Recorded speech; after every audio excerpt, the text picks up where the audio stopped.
You're watching the Skateboarding Bros Show. Stories from the pioneers of skateboarding about the history and the fun of the sport we love. And going back to two things, when I was with Steve Anderson, we all went to Cherry Hill. Dan, all of us were up there in Cherry Hill.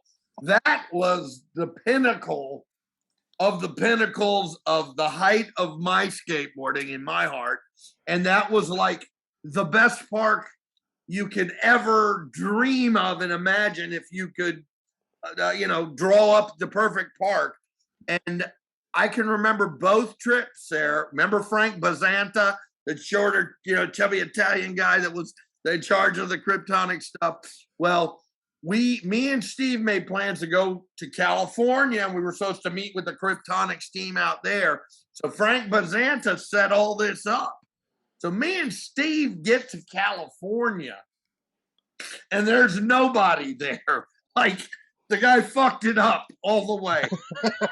In the airport, we landed in Los Angeles, and for some reason, Mickey and Steve Alba was coming in on a plane. Someone got in touch with someone, and we were Mrs. Alba was picking Steve up, and she had one of those little Fiats with like thing, not a back seat, those little convertible. It's really not a back seat. It's like something you put, your purse. And me and Steve, Frank Bazana got on somehow we ended up staying at Mickey and Steve Alba's house, okay, in Upland. And Miss Alba drove us in the back of this car the hour from the airport, whatever it was, however long. Steve, of course, is pumping me full of Heinekens like he always. I'm the young kid. And I threw up all over the Alba household, right? But nobody saw. Me and Steve were trying to cover it up. And all of a sudden, the Albas had these big dogs. And the dogs are coming in just going crazy because I'm eating Mexican food. So they had some choice carnitas, and they're all eating. And Miss Alba walks in and goes, "Why is this floor wet? And what are these dogs eating?" And I was just a drunk fucking guy on the floor, loving life, not knowing any better. But we skated at Upland Skate Park. We skated at Del Mar. We skated at so many iconic parks that you see in the magazines, How big was Upland? Upland was big. At 13.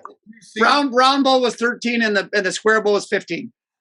15. Well, Yeah. No. The combi. I was speaking of the. You're talking about combi. I'm talking about pre-combi. He's talking about. Oh yeah. So that was a 15 foot. Yeah, when he went out there, this is 79 or 80. This is pre-combi. That's big. So coming out the pipe. Coming out the pipe was the 13, and then that square one on the other side was 15. That's right.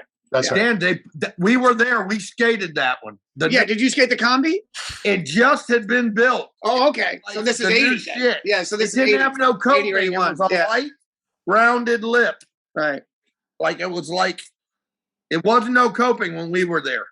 I was gonna say, just like you, I have huge fond memories of Steve Alba, Mickey Alba, and the Albas because they didn't have to. They put us up. You know what I mean? Like they put us up for a week. They didn't have to. They fostered. They were mentors and fostered. It was great.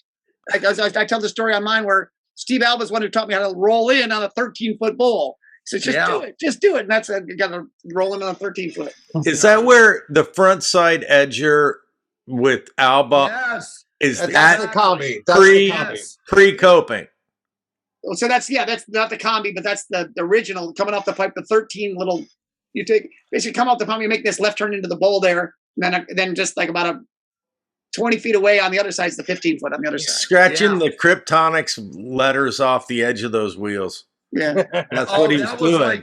Such a fucking photo where he's just up there and it's, like you said, that little conical piece. It's amazing. What a great picture. And it's a huge the pipeline at Upland, and I was there one time, and they had poured too much concrete at the base of it. So I got in there, helped them with a jackhammer, and we took that out, and they resurfaced the bottom, so it wasn't all flat, kinky thing. So Right, and yeah, you could see the fix. You could see the where you guys smoothed it out. It's great. Yeah, I broke. If you ever see old pictures, yeah. Did any of y'all get to skate Apple Hill? I did. I skated. I skated Apple in Columbus, Ohio. And Absolutely. it was absolutely an amazing. I never got to skate Cherry Hill. Cherry Hill is pretty. Yeah, the two of them supposedly. The two of them are like comparable. Cherry Hill was just smooth and amazing. Absolutely. Yeah, it was indoors. You didn't So worry far ahead about of its rain time, and it was hurricanes just- or yeah. anything. It was Absolutely. Yeah. And truthfully, I mean, Apple was amazing. They had, a left-hand kidney, a right-hand kidney, 2 different eggs, a keyhole, and the 3/4 pipe. That's Cherry Hill. 3/4 pipe, egg bowl, and No, that's right. That's right. Apple didn't have a 3/4 pipe. They didn't have the full pipe. Yeah, it was just we had pulls. They had a half pipe. We were. Cherry Hill. Someone invited me up there. Some fan wrote me a letter. Not that I was. And I said, sure, I'll come up and stay. And my parents let me go. I don't know if I blame my parents or my skateboarding friends for the destruction of my life, but we went up there and stayed. And these guys introduced me to 3-2 beer. Near beer. In Ohio, if you were 18, you could drink 3-2 beer. Well, wow, this is cool. So it was like beer for kids. We skated 3 times at Apple Hill, and it was an epic park. We basically almost had the thing to ourselves, man. It was so empty because this is when skateboarding was dying, and I started skating for Santa Cruz when I went up there. And there was a photo contest, and I made it in Skateboarder magazine. It was my last photo in Skateboarder, and it wasn't because of my skill, but because of the photo contest. The guy did like a double exposure thing, and it came out pretty cool. But I remember I was the only one to pull off a front side roll in that big pool in Apple Hill. That they told me no one ever pulled it off. So before I leave, and I just kept going from the shallow end, going 4 foot, further, 4 foot further till I just did it in the deep end. And that was one of my last skateboarding times. Besides, I went one time after that to Kona, and I entered a contest and got 4th, and that was it. I laid up my skateboarding cleats and concentrated on high school sports and football and wrestling and young girls in uniforms.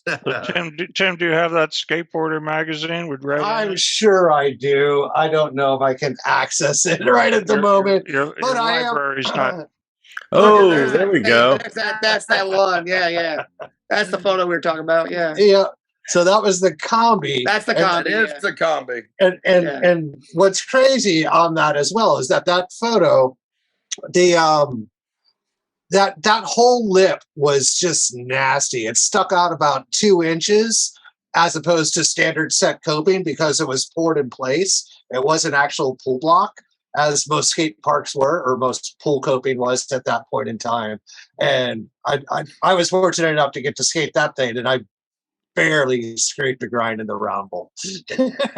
But long story short, the Albas destroyed that place, and particularly riding those double-edged or double conical cryptos like that. That's just such an amazing photo. With Sims gloves. What's funny is Steve actually has a collection of Rector gloves that they made in the 80s, and he searches them out because he still skates with gloves every time that he skates anywhere. But it's funny, he's got like boxes of those things at his house at this point. Yeah, this is awesome. So how did you get hooked up on the Santa Cruz thing? Did you move over with Alba? No. What happened was Kryptonics went out of business. I don't know if you remember. They went out of business, and it was like skateboarding was fading, and I'm like, God dang. And somebody from Santa Cruz contacted me, And you know, I was still skating, but it was like, I don't know how to say it. Like skating to me, it wasn't ever about money, fame. It was about fucking, we were like the cutting edge. We were the fucking pioneers of vertical. We were doing it before vertical. And it was like, it was about the fun, the glory, the adrenaline rush, the camaraderie. And then when Kryptonics and all these parks started closing, it was like seeing your childhood house getting torn down to make a way for a freeway or something. It was heartening. Skateboarding, it was like it was losing its beauty and its allure. And you just, you know, I don't know how to put it, but then this kid from Apple Hill invited me. And right before that is when Santa Cruz contacted me. They sent me some boards. So those photos, my last photos in Skateboarder magazine, were on a Santa Cruz board. And then, like I say, I went and skated one for them. And I felt I let them down because I got fourth place. And I just did it off in the sunset, man. I remember the contest, Ray, when you'd be skating and people would say, Ray's coming up, Ray's, and everybody would go to the wall to watch you skate because it was just impressive. Little tiny grom, they were just doing this thing. It was very cool. I can remember the last Gainesville contest when Kryptonics was at its strength. I think there was one after the 1978 Pepsi Challenge, right? Right. That we were, the Kryptonics team were there in its entirety. And Phil, I was asking Ed about this. There was something on your page, your Sensation Basin page. Someone posted a run from me in that, and I could never find it. Again, it was on Facebook on that page, and then someone removed it because I shared it with some friends. So that would be there so I could go back and look at it whenever I wanted without searching through. I always share it on Messenger so I can go back to that message I sent them and watch it. And it disappeared. It said content is no longer available. And it was one of. Well, that's Ed's fault. He's the administrator. That picture up, that's Cherry Hill. That's Cherry Hill. Yeah, that's the Egg Bowl right there. Yeah. Oh, there you go. Yeah. You got Steve Fisher, McGill, Gelfand, and Kevin Cook in there. Yeah. Jamie Godfrey. And obviously, and Steve Anderson's classic rock on the 3/4 pipe. Yeah. That's classic. So I'm going to jump back and I got a question for you. And I think it was you, Ray. And you remind me, we were at Rainbow Wave. Craig Schneider was kind of like the ringmaster of this whole thing. Was it you that found those little pipes? They were like little full pipes. It was you, me, McGill, and also we cut through like with the rattlesnakes. Talking about the steel, the metal. Yeah. That was you that knew where they were, right? They were by Sunshine Speedway. Yeah. Way to Rolling Wave Skate Park. Yeah, and we like rattlesnake, and some guy was living in one of them, and so and we were holding up a big fish and things. It was yeah. I saw the photos. Me and Brent Rademacher were there. You, Steve. Yeah. A rusted steel pipe. Yep. We were there skating the shit out.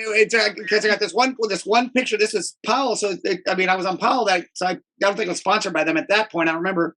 I think that was too early for that. But it's like the classic shot. I think it's me. I'm like about three-quarter, what are called, about 11 o'clock, 10 o'clock position or whatever. And it's like you and Mike McGill in the background. There's little groms in the background. Like, it's like, that's a classic shot. It's Skate Rider magazine. That's what Skate Rider magazine.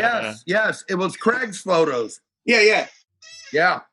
So, but you were the one that, I remember that you were the one that turned us onto that pipe. That was cool. The pipes, they were metal. They were like squashed. They were just steel. They were, I think at most cut open.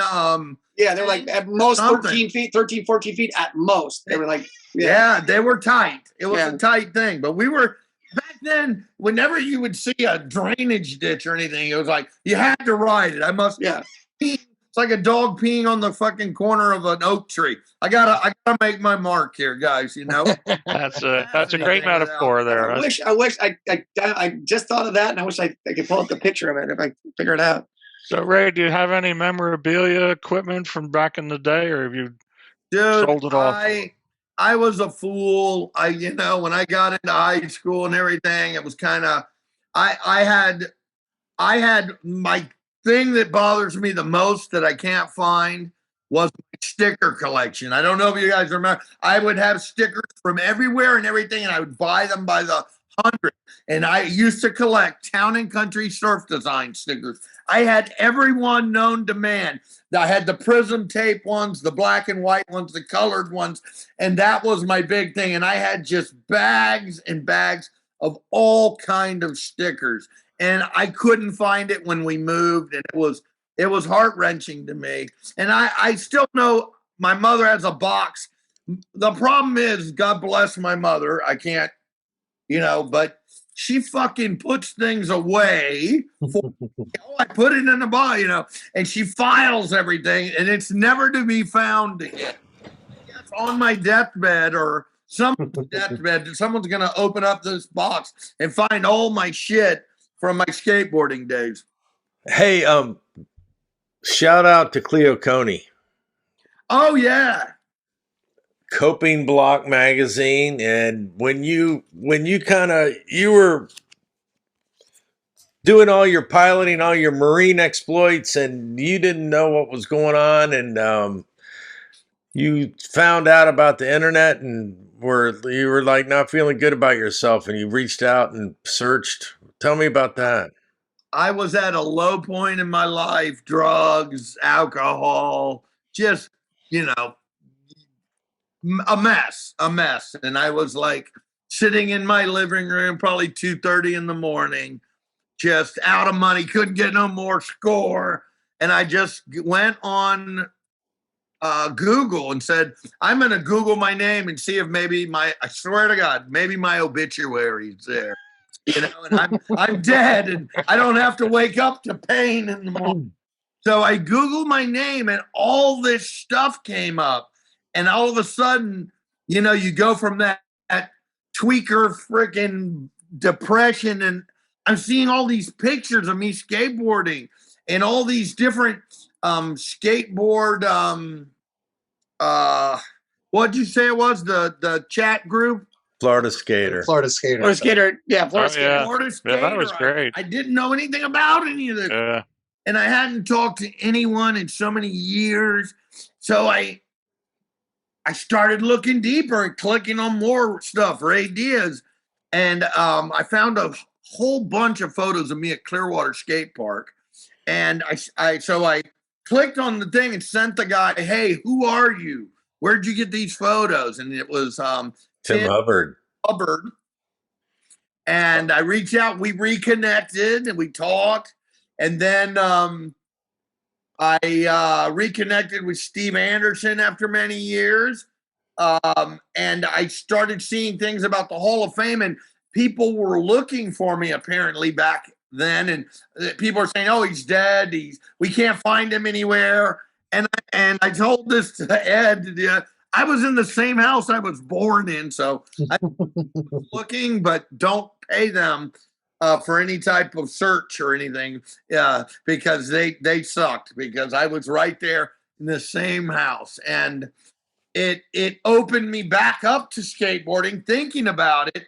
And I got in touch with Cleo Coney because I found Coping Block magazine when I was searching. So I got in touch with him.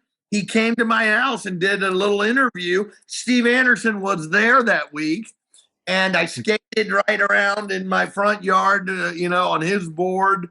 And it was like, God, man, just bringing back all this great feeling, from my youth. And then I talked to a lot of friends and fans and people that I couldn't believe that anyone remembered me.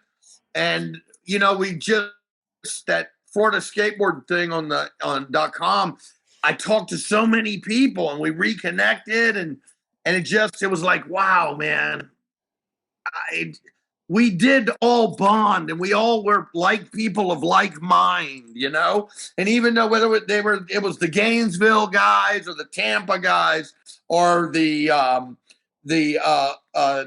Miami guys, we were all the Florida guys, we were all one under one family, we're like the chimpanzees in a different tree, bro, and it was the start of me reliving my skateboarding and rethinking about what a great time, and then making me dig up my photos and all that.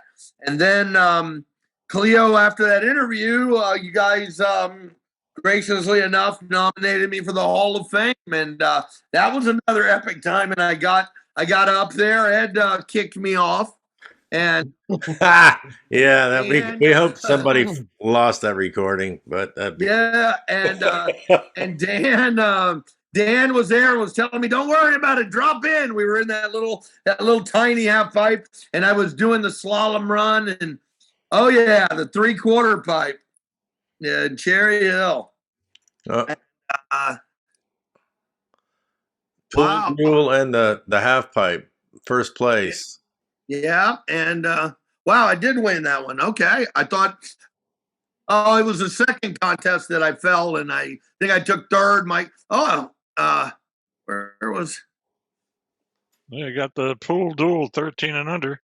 Yeah, hell, and that's, you see, I was still 13 when I was skating for Cryptonics. Like, I stopped at 15 or 14. Did you have fake ID so you could stay 13? I mean, that was... Yeah.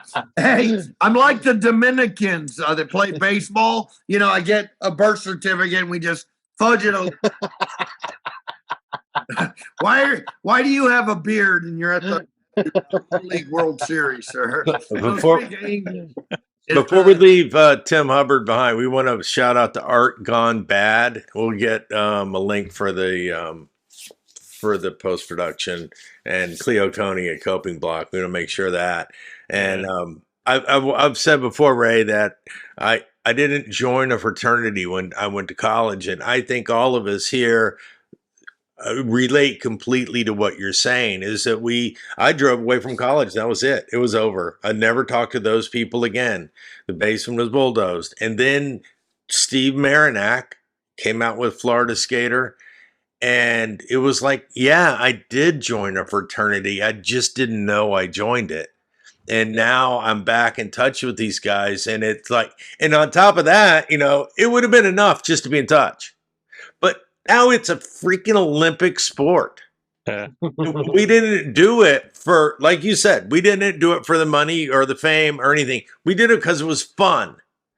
And I think it's really awesome, you know. And what's amazing is that Ray went out, you know, in 2 years, this 12-year-old was sponsored by Santa Cruz, Kryptonics, Independent, and all this. It's unbelievable. And he's from this place in Tampa, and he just was incredibly talented and did that, and you know, represented Florida, and it's pretty fucking awesome. Yeah, it's amazing how the, like I said, like people like mind, you start, you know, we bond from this thing we call skateboarding, but then, you know, those were bonds that like we were, I would say we were doing the things together. Even people that we weren't best friends with, we were in that same thing. We were conquering that vertical, and then hey, now we'll add coping at this park. That right. You know, it was like a progression. How can we push it a little further? We've conquered all this, and it was that constant need for adrenaline and taking it just a hair. And then they'd put wood extensions on top of things, and Clearwater, the plexiglass, or, you know, it was like our inner skateboarder needed more. We would, you know. Let's see. What's crazy is that continues to this day, right? Because I mean, and number one, through the 80s, through the 90s, even, you could travel the world, and as long as you had your skateboard in your hand, you had a couch to sleep on and a meal to eat. Okay. Right. Whether you had a single thing in common, even if you didn't jive well, you had a community, and skateboarding is still that way. But as well, like, as you know, learning.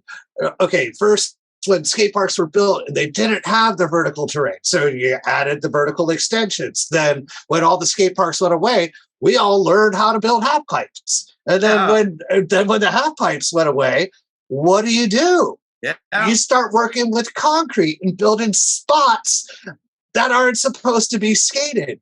And that's how all these new skate park companies actually started, was a bunch of guys like Grindline Skate Parks and Dreamland Skate Parks, really like out in Portland.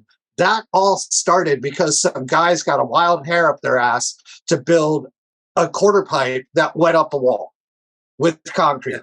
And out of that creation, it spawned 4 or 5 different skate park companies. And actually the guy that does all of Team Payne's, or was the main dude for Team Payne for years, James Hedrick, he did the same thing. He was out as part of the people that were building out at Burnside. And now look at all the stuff that has gotten built by Team Payne. How many more companies and how many more skaters are like, fuck it, I'm going to do this. I'm going to go out and build things. And to hell with wood, I'm going to build it out of concrete. So it might last for a little bit longer. And particularly in Florida, building things out of plywood sucks, and you can't put masonite on it. Do you guys remember, like I said, I had that big red skateboard. I don't even think it had a kicktail. And then do you remember, I think it was GNS. It was that little fiberglass board that had that whoop tail. Yep. Fiber flat. And we were skating, and there was, back then even, because we weren't considered athletes like now. We were like criminals. You're all criminals. They had the signs at all Publix shopping plazas, no skateboarding. And we were like menaces, and we were like a subgroup of outcasts. Well, and there still is that. But there's a whole, it's so weird to me how it's evolved, because, it's in the Olympics now. That's absolutely amazing. But that's going to attract a very particular kind of person that wants to be super competitive and take it to the nth degree. Okay. Whereas you're still going to have your derelicts, your dirt bags that are the core that keep that shit fucking alive, and keep the fire lit, because that's the way it's always been. And there always is going to be that core. Hey, Red, why don't you review it and wrap it up here? Let's get out of here. Okay. Thanks for sitting in with Ray Diez and special guest host Dan Murray, Tim Mott, and Phil Chiocchio, and another show on the season 2 of Skateboarding Bros Show. Thank you very much. Like, follow, share, and Ray, hold on a second, because you can talk more. I'm just doing this so we can log off. Hey, all right. Thank you very much. Just want to say Cleo Cody. Cleo, big shout out to Cleo. Hey, Ray, this was fun. This one right here. This one Ray. Kryptonics team, SRM Paintworks, the St. Crete creature over here at Tim. You're watching the Skateboarding Bros Show. Stories from the pioneers of skateboarding about the history and the fun of the sport we love.